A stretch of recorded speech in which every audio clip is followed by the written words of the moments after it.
दुर्गा सप्तशती का 9वां अध्याय। मैं अर्धनारीश्वर के श्री विग्रह की निरंतर शरण लेता हूँ। उसका वर्ण बंधु पुष्प और स्वर्ण के समान रक्त पीत मिश्रित है। वह अपनी भुजाओं में सुंदर अक्षमाला, पास, अंकुश और वरद मुद्रा धारण करता है। अर्धचंद्र उसका आभूषण है तथा वह 3 नेत्रों से सुशोभित है। राजा ने कहा, भगवान, आपने रक्त बीज के वध से संबंध रखने वाला देवी चरित्र का यह अद्भुत महात्म्य मुझे बतलाया। अब रक्त बीज के मारे जाने पर अत्यंत क्रोध में भरे हुए शुंभ और निशुंभ ने जो कर्म किया उसे मैं सुनना चाहता हूँ। ऋषि कहते हैं, राजन, युद्ध में रक्त बीज तथा अन्य दैत्यों के मारे जाने पर शुंभ और निशुंभ के क्रोध की सीमा न रही। अपनी विशाल सेना इस प्रकार मारी जाती देख निशुंभ अमर्ष में भर कर देवी की ओर दौड़ा। उसके साथ असुरों की प्रधान सेना थी। उसके आगे पीछे तथा पार्श्व भाग में बड़े बड़े असुर थे जो क्रोध से ओठ चबाते हुए देवी को मार डालने के लिए आए। महापराक्रमी शुंभ भी अपनी सेना के साथ मातृगणों से युद्ध करके क्रोधवश चंडिका को मारने के लिए आ पहुंचा। तब देवी के साथ शुंभ और निशुंभ का घोर संग्राम छिड़ गया। वे दोनों दैत्य मेघों की भांति बाणों की भयंकर वृष्टि कर रहे थे।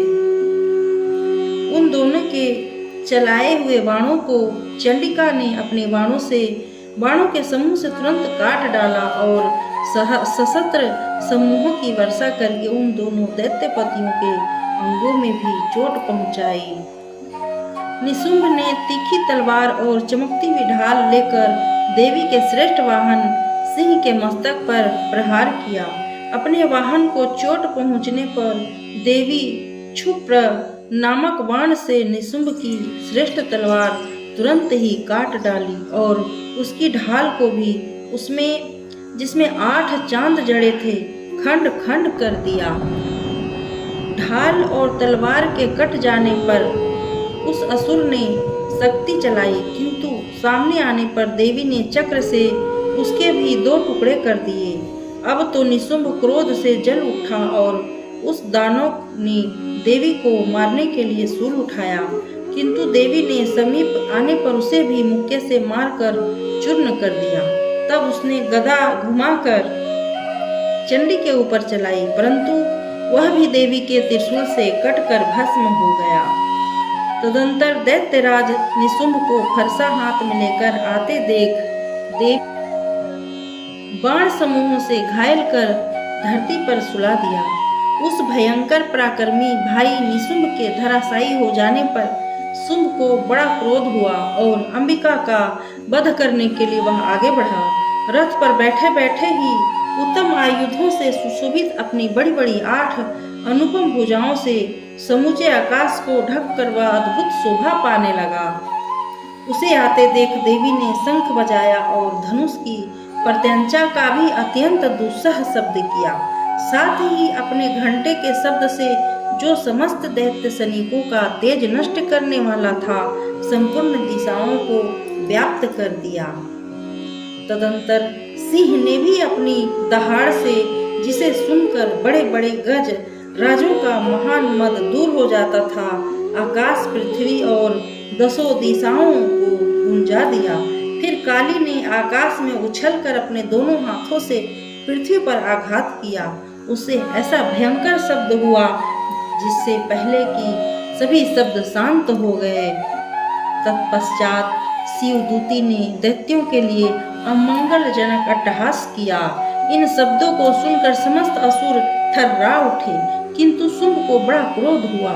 उस समय देवी ने जब शुंभ को लक्ष्य करके कहा, ओ दुरात्मा, खड़ा रह, खड़ा रह। तभी आकाश में खड़े हुए देवता बोल उठे, जय हो, जय हो। शुंभ ने वहां आकर ज्वालाओं से युक्त अत्यंत भयानक शक्ति चलाई। अग्निमय पर्वत के समान आती हुई उस शक्ति को देवी ने बड़े भारी लूके से दूर हटा दिया। उस समय शुंभ के सिंहनाद से तीनों लोक गूंज उठे।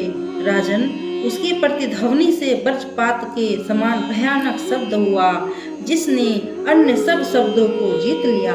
शुंभ के चलाए हुए बाणों के देवी के चलाए हुए बाणों के शुंभ ने अपने भयंकर बाणों द्वारा सैकड़ों और हजारों टुकड़े कर दिए। तब क्रोध में भरी हुई चंडिका ने शुंभ को शूल से मारा। उसके आघात से मूर्छित होकर वह पृथ्वी पर गिर पड़ा। इतने में ही शुंभ को चेतना हुई और उसने धनुष हाथ में लेकर बाणों द्वारा देवी काली तथा सिंह को घायल कर डाला। फिर उस दैत्य राज ने 10,000 बाहें बनाकर चक्रों के प्रहार से चंडिका को आच्छादित कर दिया। तब दुर्गम पीड़ा का नाश करने वाली भगवती दुर्गा ने कुपित होकर अपने बाणों से उस चक्रों तथा बाणों को काट गिराया। यह देख निशुंभ दैत्य सेना के साथ चंडिका का वध करने के लिए हाथ में गदा ले बड़े वेग से दौड़ा। उसके आते ही चंडी ने तीखी धार वाली तलवार से उसकी गदा को शीघ्र ही काट डाला। तब उसने शूल हाथ में लिया। देवताओं को पीड़ा देने वाली निशुंभ को शूल हाथ में लिए आते देख चंडिका ने वेग से चलाए हुए अपने शूल से उसकी छाती छेद डाली। शूल से विदीर्ण हो जाने पर उसकी छाती से एक दूसरा महाबली एवं महाक्रमी पुरुष खड़ी रह कहता हुआ निकला। उस निकलते हुए पुरुष की बात सुनकर देवी ठट्ठा कर हंस पड़ी और खड्ग से उसका मस्तक काट डाला। फिर तो वह पृथ्वी पर गिर पड़ा। तदंतर सिंह अपनी दाढ़ों से असुरों की गर्दन कुचलकर खाने लगा। यह बड़ा भयंकर दृश्य था। उधर काली तथा शिवदूती ने भी अन्य दैत्यों का भक्षण आरंभ किया। कौमारी की शक्ति से विदीर्ण होकर कितने ही महादैत्य नष्ट हो गए। ब्राह्मणी के मंत्रपूत जल से निस्तेज होकर कितने ही भाग खड़े हुए। कितने ही दैत्य महेश्वरी के त्रिशूल से छिन्न भिन्न हो धाराशायी हो गए। वाराही के थुथुन के आघात से कितनों का पृथ्वी पर कचूमर निकल गया। वैष्णवी ने भी अपने चक्र से दानवों के टुकड़े टुकड़े कर डाले। इंद्री के हाथ से छूटे हुए वज्र से भी कितनों ने ही प्राणों से हाथ धो बैठे।